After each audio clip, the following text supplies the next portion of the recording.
The bike wreck happened on my 5th day in town, just as I was starting to settle in. The Allied Van Lines truck hadn't yet shown up with my bed and other worldly possessions, but it was fun sleeping on an air mattress, like camping in the woods, except with air conditioning and no mosquitoes. The katydids of North Mississippi made a huge clattery sound in the trees outside my window, an uncanny echo of hot August nights back in Congers, New York, the tiny downstate hamlet where I'd grown up.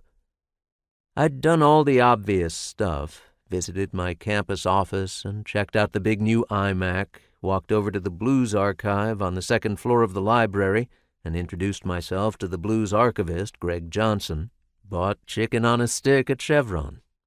I'd had drinks at Ajax Diner with Scott Beretta, editor of Living Blues, to chat about the Blues Today symposium we were organizing for the spring.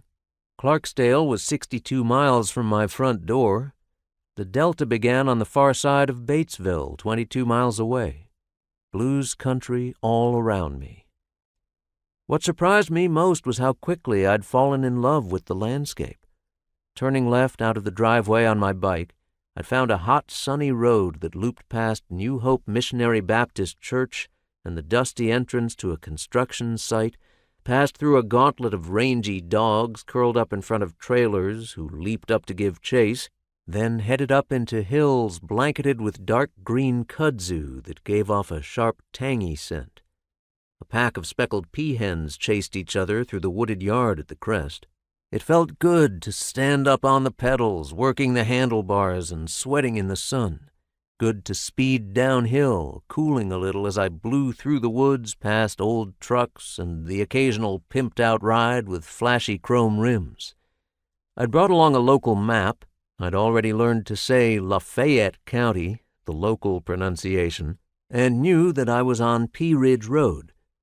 Tailing down out of the hills after 3 or 4 miles, the road T-junctioned into a rural highway. A left turn took you out onto a long, flat straightaway past fields thick with dark green cotton plants that hadn't yet burst into fluffy white bowls. Another mile and a half and you hit a bigger 2-lane highway, Route 7, and a country store in which older white men sat around a table in back, sipping coffee and chatting like Yoknapatawpha locals while a migrant fresh from New York bought a bottle of cold lemonade up front. I found my way home on back roads, 3 more miles that ended with a long, slow uphill pull past the skate park on South Lamar. 9 miles for the loop. I can do this, I thought, heart soaring. I can whip myself back into shape. I can live here.